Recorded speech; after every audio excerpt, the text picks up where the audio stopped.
Fondé depuis la désintégration de l'Empire du Mali par le Koniagui Sarangieta vers le XVIIIe siècle, Yukunkun est toujours à l'état primitif du développement. Un village dévasté qui manque presque tout. Les bâtiments administratifs en ruine, à l'image du bureau du sous-préfet et de ce poste de gendarmerie presque détruit par ce tronc de fromager. Difficile pour les habitants de comprendre son retard. Depuis que Sékou Touré est parti, Yukunkun ne fait qu'avancer mais en reculant. On ne sait pas où est le blocus, parce qu'en réalité, Yukunkun a toujours œuvré, surtout pour le parti au pouvoir, que nous, toutes les fois, nous avons demandé des aides. Mais je ne sais pas au juste ce qui ne va pas. Pourtant, ces villages peuplés de Koniagui, Peul, Diakanké et Bagaranké connaissent beaucoup de cadres. Tous ont fait leur premier pas dans cet établissement créé en 1905. Mais aujourd'hui, presque en lambeaux. C'était la seule école de la circonscription de Yukunkun, cercle de Gawal.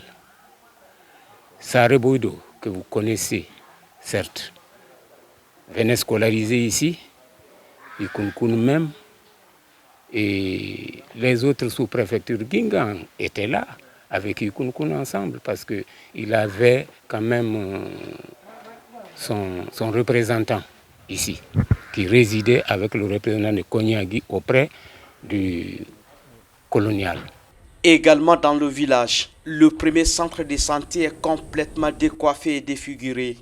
L'unique poste de santé qui assure la prise en charge des patients de Yukunkun et ses villages environnants est sous-équipé. Nous ne sommes que 2 titulaires. Les bénévoles qui sont là, on ne peut pas compter sur eux parce qu'ils ont des activités pour subvenir à leurs problèmes familiaux. Donc on a besoin de cadres qualifiés et des laborantins, tout ça là, on a besoin de ça parce qu'on n'a pas de laboratoire. À Yukunkun, les habitants sont fiers de leur passé invincible devant l'impérialisme étranger. Beaucoup de colons qui ont tenté de conquérir le pays Koniagui sont morts et ensevelis sur cet espace. Comme le lieutenant Mongorje, dont certaines rues du village portent même son nom. Ces autres combattants qui l'accompagnaient ont été inhumés dans une fosse commune, lui dans une fosse spéciale. Voilà donc qui a marqué la rue Mongorje, dont vous avez entendu, qui était bordée de fromagers, et que vous comptez certains autres qui sont là. Avec une tradition riche et une culture authentique, Yukunkun peine à se relever de sa léthargie. La jeunesse consciente espère s'appuyer sur ses valeurs pour relancer son développement. Un festival culturel et sportif est annoncé pour la première fois au mois de juillet. À la préfecture, les initiateurs s'entretiennent avec toutes les parties prenantes pour allumer les flammes de cet événement majeur. Yukunkun a besoin de ses fils parce que déjà tous les régimes précédents n'ont pas eu à faire quelque chose dans le cadre du développement de Yukunkun. On ne peut pas s'asseoir avec bras croisés. Il faut que les fils de Yukunkun se lèvent comme un seul homme pour qu'on organise ce festival-là qui nous tient à cœur. Dans le village, les bases sont jetées.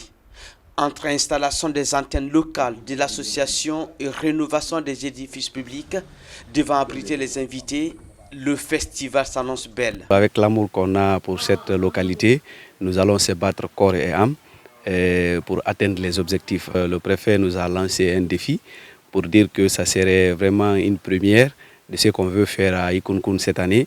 Et autour de tous les sous-préfets, les maires de cette localité de Koundara, il a dit que si Yukunkun arrive à réussir à mobiliser toutes les sous-préfectures à Yukunkun pendant 3 semaines, que c'est un défi qui sera lancé pour les autres sous-préfectures. Donc nous voudrions, c'est certes la première édition ne sera pas à 100%, mais nous allons se battre pour que au moins l'image qu'on veut donner à Yukunkun soit une image forte et exemplaire. À l'occasion de ce festival, les organisateurs comptent rénover plusieurs infrastructures publiques, dont cette école primaire qui fait partie de leur patrimoine culturel. Nous sommes décidés, il faudrait qu'on change, qu'on redonne l'image de cette école-là pour en faire un patrimoine. Parce que pour nous, c'est un patrimoine où il y a des grands intellectuels qui sont passés. Il faut vraiment résoudre la problématique de l'infrastructure, notamment la rénovation et l'équipement. Rassembler les fils autour du développement et la paix, tels sont les enjeux de ce festival qui va mobiliser plus de 700 invités.